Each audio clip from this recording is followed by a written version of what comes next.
मध्य प्रदेश के मुख्यमंत्री डॉक्टर मोहन यादव ने प्रेस वार्ता कर कांग्रेस पर जमकर निशाना साधा। उन्होंने कहा कि कांग्रेस का अतीत में डॉक्टर भीमराव अंबेडकर से दुर्भाव था। बाबा साहेब ने वंचित वर्ग के लिए काम किया।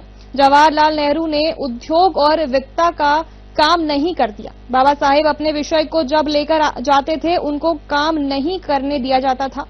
चुनाव में बाबा साहेब को हराने का प्रयास किया गया।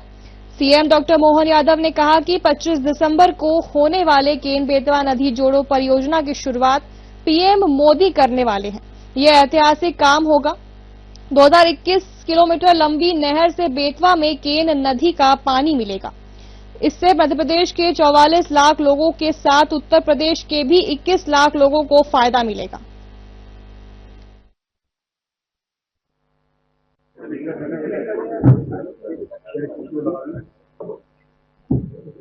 भारतीय जनता पार्टी मध्य प्रदेश के मीडिया सेंटर में आप सभी सम्मानित पत्रकार साथियों का मैं हृदय से स्वागत करता हूं। आज एक विशेष विषय पर पत्रकार वार्ता को संबोधित करने हम सबके मध्य मुख्यमंत्री डॉक्टर मोहन यादव जी भाई साहब हम सबके बीच उपस्थित हैं। मैं आज की प्रेस वार्ता में आप सबका स्वागत है। आज की प्रेस वार्ता कांग्रेस और कांग्रेस के अतीत के डॉक्टर भीमराव अंबेडकर भारत रत्न जी के प्रति जो उनका अपना प्रारंभिक काल उनके समय से जो अंबेडकर जी के प्रति जो भाव था उस भाव को लेकर के ही मैं विस्तार से बात करना चाहूंगा। हमारे लिए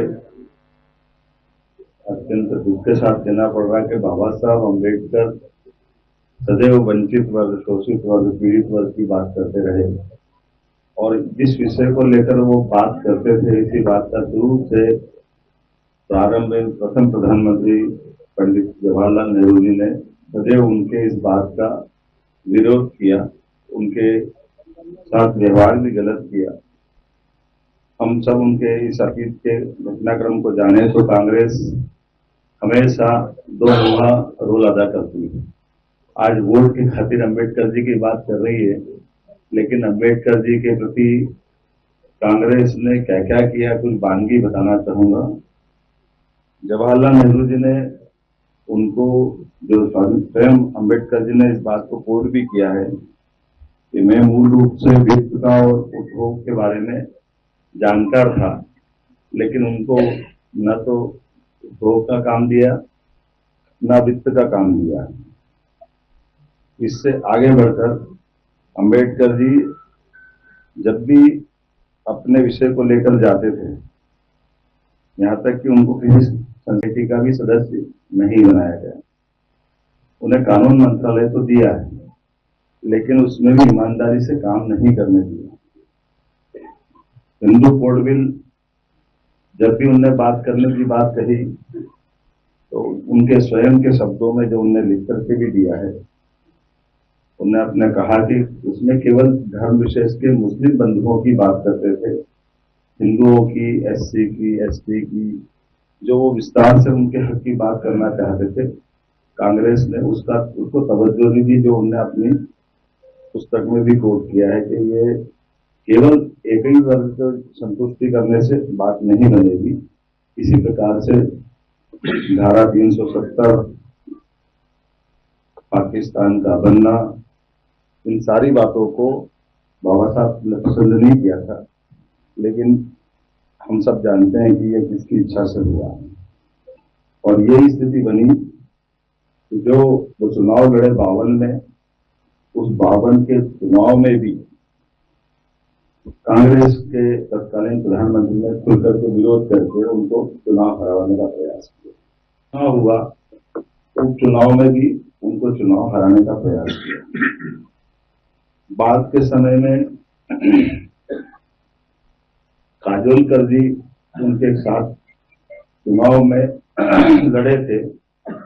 काजोलकर जी का कोई अलग से पहचान नहीं, लेकिन काजोलकर जी को पद्म विभूषण भी दिया गया। एक ही बार चुनाव जीते, उनका कोई उल्लेखनीय योगदान नहीं, लेकिन फिर भी ये गौर करने वाली बात है कि बाबा साहब का समूचे समाज के दिए गए योगदान को अवॉइड करते हुए एक तरह से उनके बारे में, यहाँ तक कि जब उनका इस्तीफा मंजूर कर रहे थे तब उन्होंने तत्कालीन गवर्नर से कहा था कि कोई इससे कोई फर्क नहीं पड़ेगा, ये एक ऐसी चीज है जिसके बारे में डॉक्टर बीसी राय को पत्र लिखा है अम्बेडकर जी के इस्तीफे से कोई फर्क पड़ने वाला नहीं। अब ये हम सब समझ सकते हैं कि जिस प्रकार से कांग्रेस ने व्यवहार किया, अब कांग्रेस किस मुंह से ये बात कर रही है, कांग्रेस को इसका जवाब देना चाहिए। कांग्रेस ने बात के क्रम में भी, हम सब जानते हैं,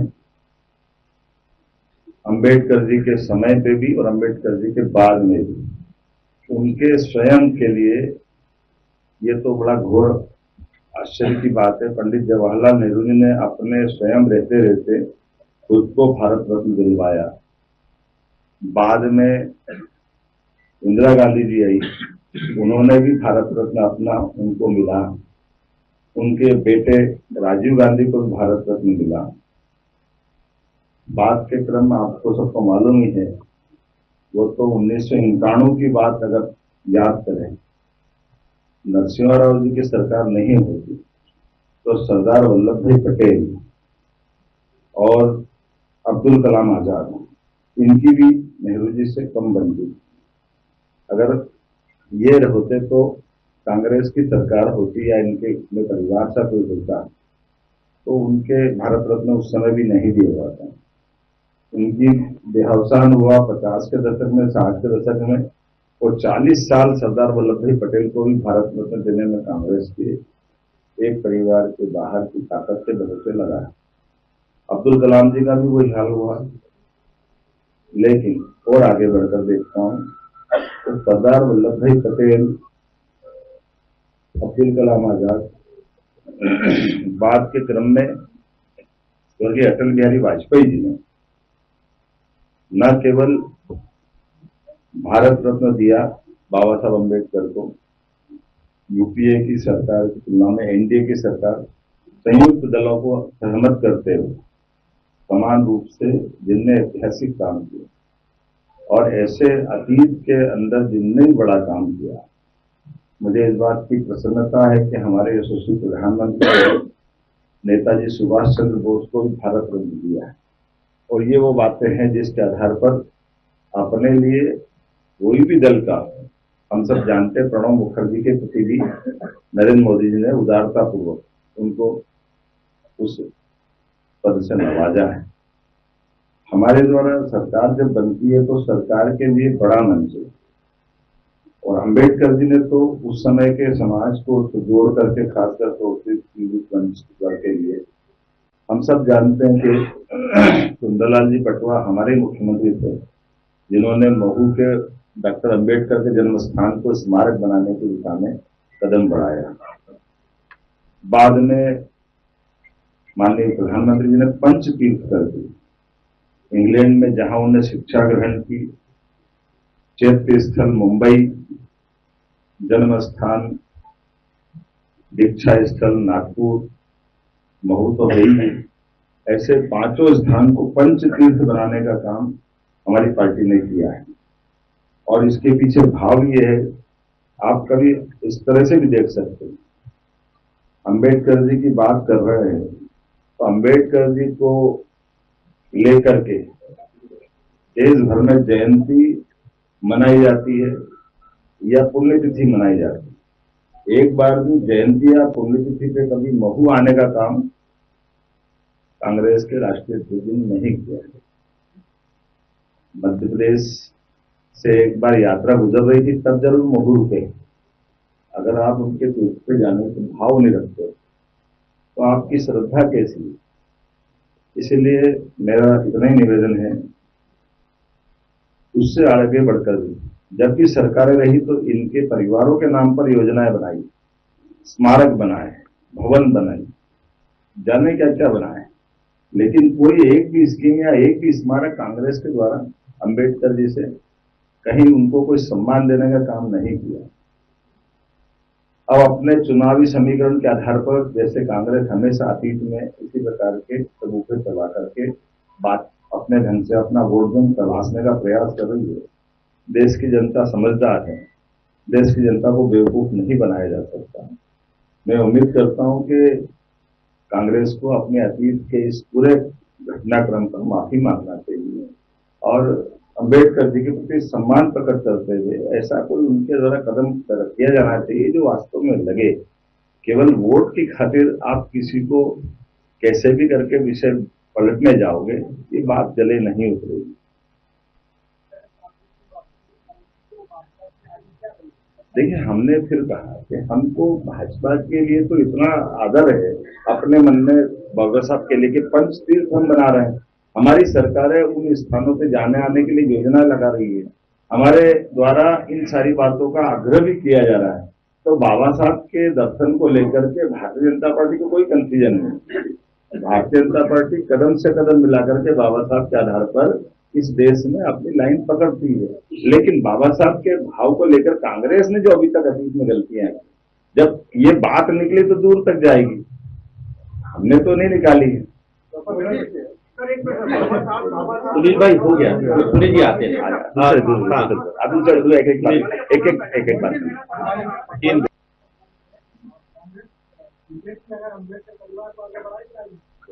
हमको कहाँ मना है, हमारी तरफ से पार्टी विश्व की सबसे बड़ी जोड़ जोड़ के ही बनी है, सबका स्वागत है, हमारी तरफ से कोई ना नहीं। और इस दृष्टि से वो उनके परिवार ने भी खुद की पार्टी बनाई थी, तो हमने तो उनके साथ कोलैबोरेशन करने के लिए भी कदम बढ़ाया, हमारे को कोई आपत्ति नहीं।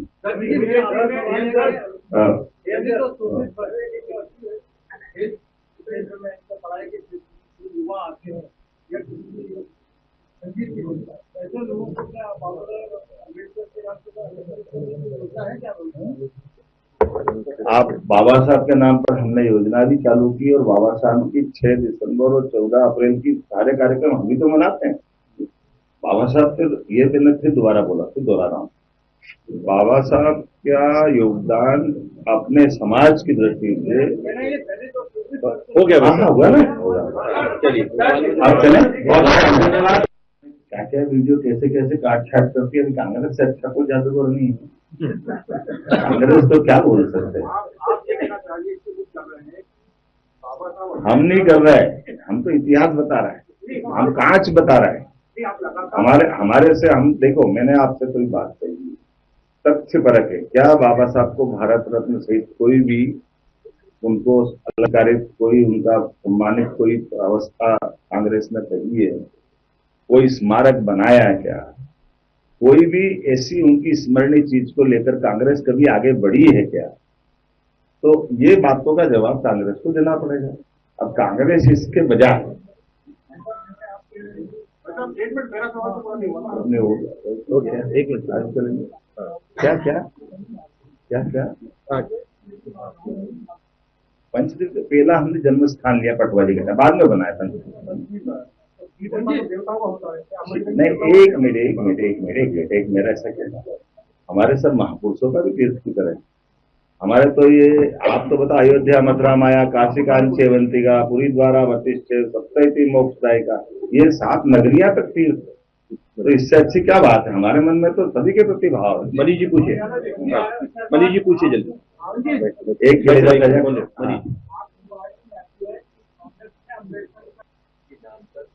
कोई ऐसा कार्यक्रम करना, आयोजित करना चाहेगी जिससे उनके प्रति प्रेम जो आपको हो रहा है कोई स्थापित हो। मैं परसों ही वहां बाबा साहब के नाम पर स्थापित विश्वविद्यालय में गवर्नर साहब को स्थान किया और उस कार्यक्रम में भी शामिल हुआ, जो हमने बाबा साहब के नाम की विश्वविद्यालय बनाया, जो मूल में बाबा साहब का शिक्षा से भी महत्व। और हमने अभी मुझे बताया गया कि वहां पर जो अपना एक स्मारक बनाया है, जो भाजपा की तरफ से, उस समय आप जानते हैं कि वो पूरा मिलिट्री एरिया है, मिलिट्री एरिया से उनसे जमीन लेना बड़ा कष्टकारी, लेकिन अंततः वो भवन की जगह मिली और एक भव्य चेतालय बनाया था। ऐसे में उसकी स्मृति को स्थायी रखने के लिए हमने और आगे विचार किया। परसों में विचार कर रहा था कि जो ट्रस्ट के लोग हैं उनके लिए, और इस प्रकार से हम जैसे हमारी जो तीर्थ दर्शन यात्रा उसमें बाबा साहब की जयंती, बाबा साहब के जन्मस्थल को बाबा साहब ने जो शरीर छोड़ा वो उनका अपना निर्वाण स्थल है, जहाँ दीक्षाली नागपुर है। ऐसे स्थानों को भी सम्मिलित करेंगे ताकि लोग बाबा साहब के भाव से जुड़े, बाबा साहब के दर्शन को जाए। अब यही तो सोचने वाली बात है कि माफी मांगने के लिए कांग्रेस क्या कह रही है और माफी किसको मांगना है। आपके अतीत के उस काल से जिनने बाबा साहब के लिए कितने कष्ट उठाए बाबा साहब ने, आप उनको अपने कदम कदम पर दुख देते रहिए। आपने जिनने संविधान की अनुपम देन हमको दी, उनको चुनाव जीतने नहीं दे रहे। उपचुनाव में लड़े तो उपचुनाव में हराने जा रहा हूं। उपचुनाव हो या मुख्य चुनाव हो, एक बार जो उनके सामने जीता उसको पद्म विभूषण दे रहा हूं, खुद भारत रत्न ले रहा हूं। अपनी परिवार में भी आगे वही परंपरा कायम रखा, ना बाबा साहब के योगदान के बारे में कोई स्मारक बना रहे। उनके समय भी कर दिए, बाद में भी कर। तो अब इसके प्रति अम्बेडकर जी के प्रति कांग्रेस का क्या भाव है वो तो अपने आप ही स्पष्ट हो रहा है। और उसके बाद कह रहे कि बाबा साहब के लिए हम माफी मांगे। हमने जितनी श्रद्धा रखी बाबा साहब के विषय को लेकर, ये तो अब सबके सामने जग जाहिर है और जनता सब जानती है। आज दुनिया के सबसे बड़े लोकतंत्र में स्वर्गीय पंडित नेहरू जी के बाद 60 साल बाद अगर हमारी तीसरी बार सरकार बनी तो जनता का भरोसा ही है कि जब हम सरकार तीसरी बार बना रहे हैं, इससे बढ़ के क्या प्रमाण होगा। और बाबा साहब का, सभी हमारे महापुरुषों का, हमने कहा कि हम तो दलों की सीमा से ऊपर उठ करके जिन्होंने इस देश के लिए कोई भी योगदान दिया उन सबका सम्मान किया। तो ये शरीफ में जन्मस्थली बाबा साहब तो वो जानती है। मैं उम्मीद करता हूं कि आज की प्रेस कॉन्फ्रेंस जो कि राष्ट्रीय स्तर के इसी विषय को लेकर के जोड़ी गई थी और अम्बेडकर जी पर ही हमको बात करना है, मैं अपनी ओर से पुनः कांग्रेस के नेतृत्व से अपील करता हूं कि वो अपनी सही बात को सामने लाए, बल्कि उल्टे अपोजिशन के लीडर के नाते से दुनिया का सबसे बड़ा लोकतंत्र भारत है और प्रधानमंत्री के बाद सबसे बड़ा सम्मानित पद नेता प्रतिपक्ष का है।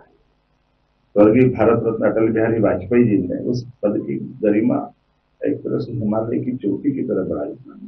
5 प्रधानमंत्री के सामने वो अपोजिशन के लीडर के नाते से सदैव बैठते आए। हर एक बार उनने अपनी गरिमा से अपने पद को गौरवान्वित किया। अभी हम देखते हैं कि मुखोटे लगा करके सेल्फी खिंचाना या सांसदों को धक्के दे देना, ये फिर जो घायल हो गए, जो आरोप लगा रहा, रिपोर्ट कर रहा, अरे आप थाने से उन्हें रिपोर्ट भी करता, आप हॉस्पिटल मिलने चले जाओ, उनकी मिजाज कुर्सी कर लो।